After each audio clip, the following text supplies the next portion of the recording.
मेरे प्यारे देशवासियों, नमस्कार।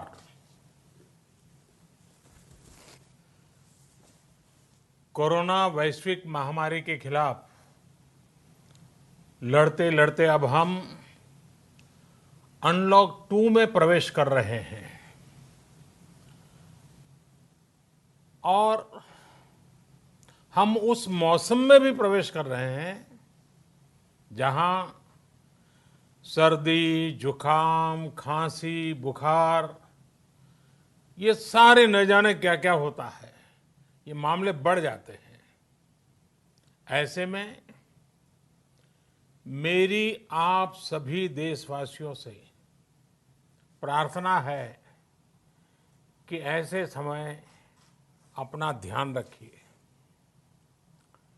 साथियों, ये बात सही है कि अगर कोरोना से होने वाली मृत्यु दर को देखें तो दुनिया के अनेक देशों की तुलना में भारत संभली हुई स्थिति में है। समय पर किए गए लॉकडाउन और अन्य फैसलों ने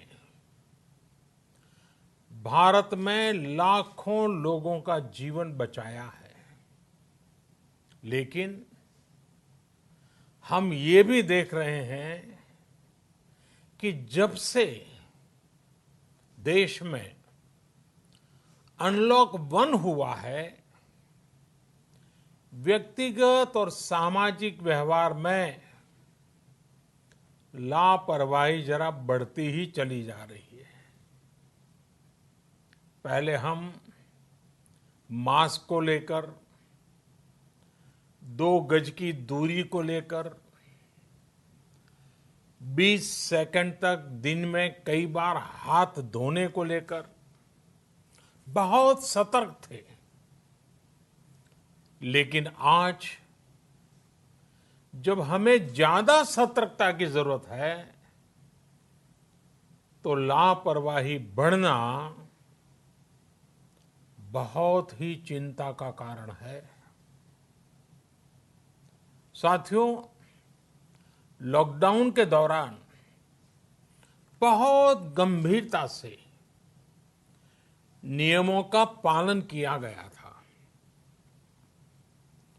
अब सरकारों को, स्थानीय निकाय की संस्थाओं को, देश के नागरिकों को फिर से उसी तरह की सतर्कता दिखाने की जरूरत है। विशेषकर कंटेनमेंट जोन्स, उस पर तो हमें बहुत ध्यान देना होगा। जो भी लोग नियमों का पालन नहीं कर रहे हैं, हमें उन्हें टोकना होगा, रोकना होगा और समझाना भी होगा। अभी आपने खबरों में देखा होगा, एक देश के प्रधानमंत्री पर 13,000 रुपये का जुर्माना इसलिए लग गया क्योंकि वो सार्वजनिक स्थल पर मास्क पहने बिना गए थे।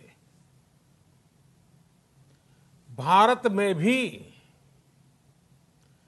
स्थानीय प्रशासन को इसी चुस्ती से काम करना चाहिए। ये 130 करोड़ देशवासियों के जीवन की रक्षा करने का अभियान है। भारत में गांव का प्रधान हो या देश का प्रधानमंत्री, कोई भी नियमों से ऊपर नहीं है। साथियों, लॉकडाउन के दौरान देश की सर्वोच्च प्राथमिकता रही ऐसी स्थिति न आए कि किसी गरीब के घर में चूल्हा न जले। केंद्र सरकार हो, राज्य सरकारें हो, सिविल सोसाइटी के लोग हों, सभी ने पूरा प्रयास किया कि इतने बड़े देश में हमारा कोई गरीब भाई बहन भूखा न सोए। देश हो या व्यक्ति, समय पर फैसले लेने से, संवेदनशीलता से फैसले लेने से किसी भी संकट का मुकाबला करने की शक्ति अनेक गुना बढ़ जाती है। इसलिए लॉकडाउन होते ही सरकार प्रधानमंत्री गरीब कल्याण योजना लेकर आई। इस योजना के तहत गरीबों के लिए 2.25 लाख करोड़ रुपए का पैकेज दिया गया। साथियों, बीते 3 महीनों में 20 करोड़ गरीब परिवारों के जनधन खातों में सीधे 31,000 करोड़ रुपया जमा करवाए गए हैं। इस दौरान 9 करोड़ से अधिक किसानों के बैंक खातों में 18,000 करोड़ रुपए जमा हुए हैं। इसके साथ ही गांवों में श्रमिकों को रोजगार देने के लिए प्रधानमंत्री गरीब कल्याण रोजगार अभियान तेज गति से आरंभ कर दिया गया है। इस पर सरकार 50,000 करोड़ रुपए खर्च कर रही है। लेकिन साथियों, एक और बड़ी बात है जिसने दुनिया को भी हैरान किया है, आश्चर्य में डुबो दिया है। वो ये कि कोरोना से लड़ते हुए भारत में 80 करोड़ से ज्यादा लोगों को 3 महीने का राशन, यानी परिवार के हर सदस्य को 5 किलो गेहूं या चावल मुफ्त दिया गया। इसके अतिरिक्त प्रति परिवार हर महीने 1 किलो दाल भी मुफ्त दी गई। यानी एक तरह से देखें तो अमेरिका की कुल जनसंख्या से 2.5 गुना अधिक लोगों को, ब्रिटेन की जनसंख्या से 12 गुना अधिक लोगों को और यूरोपियन यूनियन की आबादी से लगभग 2 गुने से ज्यादा लोगों को हमारी सरकार ने मुफ्त अनाज दिया है। साथियों, आज मैं इसी से जुड़ी एक महत्वपूर्ण घोषणा करने जा रहा हूं। साथियों, हमारे यहां वर्षा ऋतु के दौरान और उसके बाद मुख्य तौर पर कृषि क्षेत्र में, एग्रीकल्चर सेक्टर में ही ज्यादा काम होता है। अन्य दूसरे सेक्टरों में थोड़ी सुस्ती रहती है। जुलाई से धीरे धीरे त्योहारों का भी माहौल बनने लगता है। अब आप देखिए, अभी 5 जुलाई को गुरु पूर्णिमा है, फिर सावन शुरू हो रहा है, फिर 15 अगस्त आएगी, रक्षाबंधन आएगा, कृष्ण जन्माष्टमी आएगी, गणेश चतुर्थी आएगी, ओणम होगा और आगे जाएं तो काटी बिहू है, नवरात्रि है, दुर्गा पूजा है, दशहरा है, दीपावली है, छठी मैया की पूजा है। त्योहारों का ये समय जरूरतें भी बढ़ाता है, खर्च भी बढ़ाता है।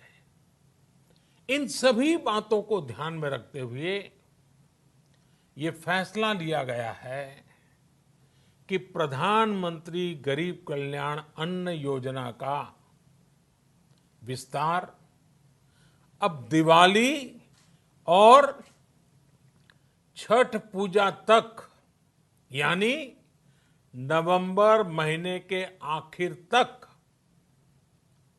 कर दिया जाएगा। यानी 80 करोड़ लोगों को मुफ्त अनाज देने वाली ये योजना अब जुलाई, अगस्त, सितंबर, अक्टूबर, नवंबर में भी लागू रहेगी। सरकार द्वारा इन 5 महीनों के लिए 80 करोड़ से ज्यादा गरीब भाई बहनों को हर महीने परिवार के हर सदस्य को 5 किलो गेहूं या 5 किलो चावल मुफ्त मुहैया कराया जाएगा। और साथ ही प्रत्येक परिवार को हर महीने 1 किलो चना भी मुफ्त दिया जाएगा। साथियों, प्रधानमंत्री गरीब कल्याण अन्न योजना के इस विस्तार में 90,000 करोड़ रुपए से ज्यादा खर्च होंगे। और अगर इसमें पिछले 3 महीने का खर्च भी जोड़ दें तो ये करीब करीब 1.5 लाख करोड़ रुपया हो जाता है। अब पूरे भारत के लिए हमने एक सपना देखा है। कई राज्यों ने तो बहुत अच्छा काम भी किया है। बाकी राज्यों पर भी हम आग्रह कर रहे हैं कि इसको काम को आगे बढ़ाएं। और काम क्या है? अब पूरे भारत के लिए एक राशन कार्ड की व्यवस्था भी हो रही है। यानी एक राष्ट्र एक ration card, one nation one ration card. इसका सबसे बड़ा लाभ उन गरीब साथियों को मिलेगा जो रोजगार या दूसरी आवश्यकताओं के लिए अपना गांव छोड़ करके कहीं और जाते हैं, किसी और राज्य में जाते हैं। साथियों, आज गरीब को, जरूरतमंद को सरकार अगर मुफ्त अनाज दे पा रही है तो इसका श्रेय प्रमुख रूप से 2 वर्गों को जाता है। पहला, हमारे देश के मेहनती किसान, हमारे अन्नदाता। और दूसरा, हमारे देश के ईमानदार टैक्स पेयर। आपका परिश्रम, आपका समर्पण ही जिसकी वजह से देश ये मदद कर पा रहा है। आपने देश का अन्न भंडार भरा है, इसलिए आज गरीब का, श्रमिक का चूल्हा जल रहा है। आपने ईमानदारी से टैक्स भरा है, अपना दायित्व निभाया है, इसलिए आज देश का गरीब इतने बड़े संकट से मुकाबला कर पा रहा है। मैं आज हर गरीब के साथ ही देश के हर किसान, हर टैक्स पेयर का हृदय से बहुत बहुत अभिनंदन करता हूं, उन्हें नमन करता हूं। साथियों, आने वाले समय में हम अपने प्रयासों को और तेज करेंगे। हम गरीब, पीड़ित, शोषित, वंचित हर किसी को सशक्त करने के लिए निरंतर काम करेंगे। हम सारी एहतियात बरतते हुए इकोनॉमिक एक्टिविटीज को और आगे बढ़ाएंगे। हम आत्मनिर्भर भारत के लिए दिन रात एक करेंगे। हम सब लोकल के लिए वोकल होंगे। इसी संकल्प के साथ हम 130 करोड़ देशवासियों को मिलजुल करके संकल्प के साथ काम भी करना है, आगे भी बढ़ना है। फिर से एक बार मैं आप सबसे प्रार्थना करता हूं, आपके लिए भी प्रार्थना करता हूं, आपसे आग्रह भी करता हूं, आप सभी स्वस्थ रहिए, 2 गज की दूरी का पालन करते रहिए, गमछा, फेस कवर, मास्क ये हमेशा उपयोग कीजिए, कोई लापरवाही मत बरतिए। इसी आग्रह, इसी कामना के साथ मैं आप सभी को बहुत बहुत शुभकामनाएं देता हूं। धन्यवाद।